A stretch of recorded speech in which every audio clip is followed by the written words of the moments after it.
Nauna pang nakulong si Marcoleta. Oh, tignan nyo po yan. Ang liwanag po.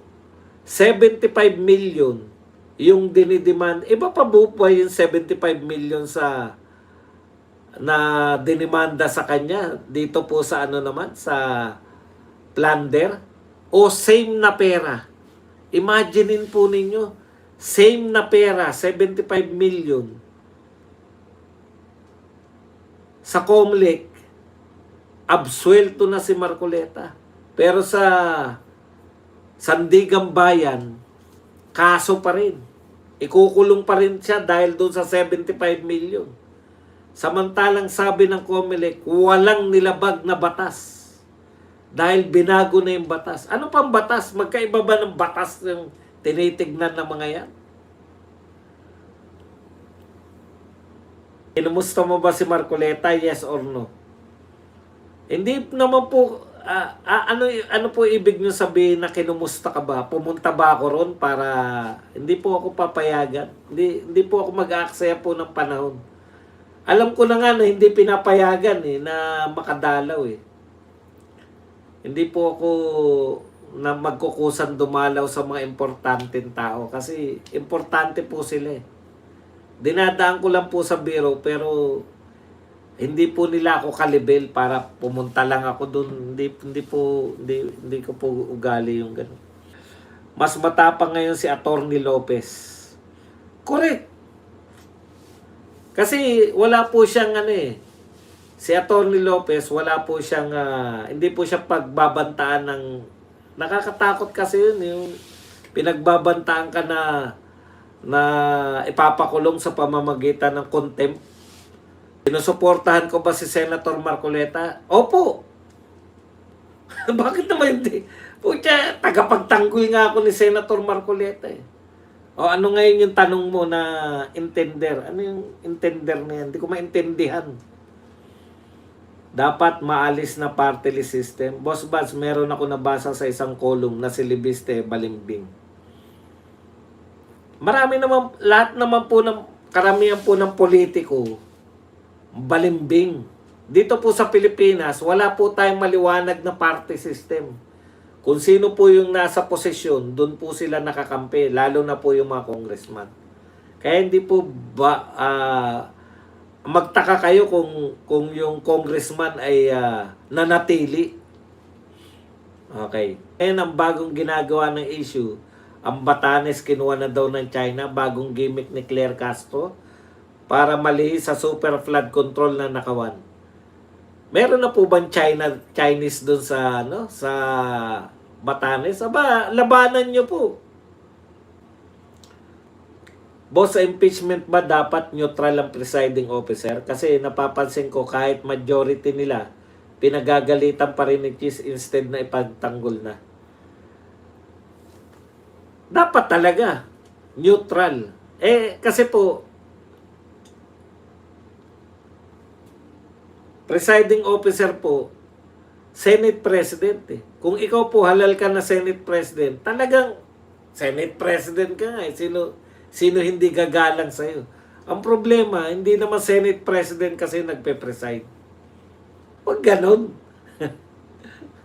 Sayang boto ko kay BBM, makala ko ayusin niya or tutuwid niya pamilya Marcos sa mga maling nagawa. Mas lumalala pa lalo. Same corruption at pagnanakaw. Ngayon po natin naisip na mamana pala yan, yung ugali talaga. Grabe chismis, maging SC Justice Boying. hindi siguro papayag yung mga Supreme Court Justice. Sir Bads, bakit hindi pa ihinto ang hearing? Nilabag na nila yung rules. Sayang ang taxes ng taong bayan. Mahirap pong ihinto yan ngayon dahil di ba? Mahirap po yung ihinto dahil marami na pong papalag. Tsaka bawal po yun Bawal mong ihinto yung impeachment. Boss Bad, si Laika testigo ba laban kay BP? Hindi po. Ang tawag po sa kanya ay hostile witness. Winitness siya para sirain yung kanyang pagkatao. Ganon. Parang si Madriaga, hostile witness ni BP Sara. Pag sinalang nila si Madriaga, wawasakin nila. Yung papakita mo na nagsisinungaling. Paano nila gagawin yun? Yung kay Corona at Era, private prosecutors ba nagtatanong or mga congressman prosecutor? Alam ko hindi ganyan eh. Hindi ganyan. Natatandaan ko, very active. Very active po sila. Sila sa kay Era, may nagtatanong din. Kaya lang, ang main nun sila sila Joker Arroyo. Doon nga po sumikat si Joker Arroyo. Tapos dito naman si Topas. Sa Corona naman si Topas naman. Pero meron din silang mga private prosecutor. Kaya lang hindi kasing nito niligutan na ganyan. Mga private, sino ba mga private prosecutor nun? Parang mas ang tumatak pa rin sa'yo si Joker Arroyo. Prosecutor siya. Tapos dito naman si Congressman Tupas naman. Nyo sa ano matutulong nyo SMNI, nakakulong na si Marcoleta? Anong matutulong ng SMNI? Yung may-ari po, yung pinakapinuno po ng SMNI, nakakulong din po si Pastor Kibuloy. Para lang po sa kalaman, yung pong mga Duterte supporters po, siya pa rin ba'y nagtatanong sa akin kanina ng mga Hindi ko maintindihan. Ako po, isang manggagawa po ako hinire po ako sa SMNI. Pero kung ang tatanungin niyo po na dapat tumulong yung SMNI para mapalaya si Marcoleta, si Pastor Kibuloy po na mismong kumbaga, pinakapinuno ng SMNI, nakakulong din po. Si Tatay Digong po na sinusuportahan ng SMNI, nakakulong din po. Hindi ko maintindihan. Parang may paninita ka bang gusto? Hindi ko maintindihan kung siya pa rin ba yung kanina, si Gatchalian? Yung nagtatanong sa akin ng hindi ko maunawaan. Tingnan ko nga kung siya pa rin to. Hindi mo maintindihan kung masama ang loob mo sa akin kung pinatawag ako ni Senator Marcoleta.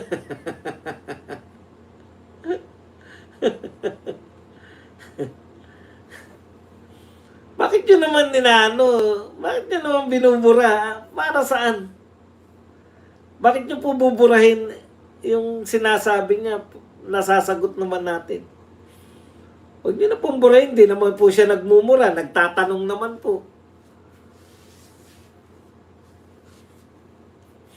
Hayaan nyo lang. Wala naman sinasabi, di ba? Kaya-kaya naman natin. Baka gusto nyo lang talaga maliwanagan siya. Ikat din. Bakit nag-question ang SC at dalawa ang nag-preside? Di ba alam ng SC na nangyari yan dati kay Pimentel at Davide, ERAP impeachment? Yung sinasabi nyo po na dalawa sila nagpe-preside, hindi po. Ang nagpe-preside lang po nun si Davide. Kaya po naroon si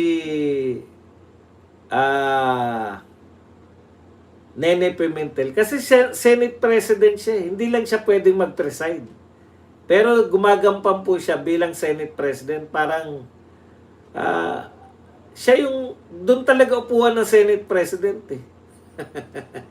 Ang nakakahiya kasi rito kay Gatchalian, yung kay Davide po kasi, yun po ang sinasabi, pag ang presidente ng Pilipinas ang nakasalang sa impeachment trial, ang magpe-preside dapat Supreme Court Chief Justice.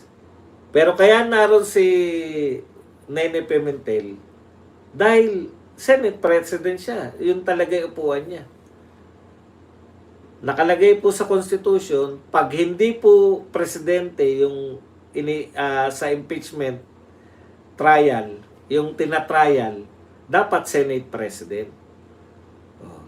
Binigay niya yung posisyon niya. Dapat, pati yung upuan, dapat bumaba na lang siya.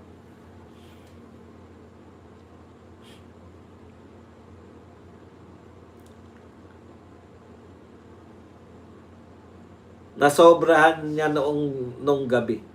Ang nangyari kasi, yung alalay, may alalay pa pala. Hindi nga pwede si Pimentel ang mag-preside kasi hindi po nakalagay po sa konstitusyon yun. Hindi po pwedeng ang magpe-preside dapat Supreme Court Chief Justice School. Parang walang waling-waling lang si Gatchalian sa tabi ni Chis. Kuya Bads, magpapadala ka ba ng coloring books kay SP Gatchalian? Dapat para may silbi si Gatchalian, maglagay ka na lang ng mga ng mga magbalot ka ng DSWD, mga karton. Mag-volunteer ka na habang nakaupo ka doon. Dalang ka ng mga kahon. Yung maglalagay ka ng mga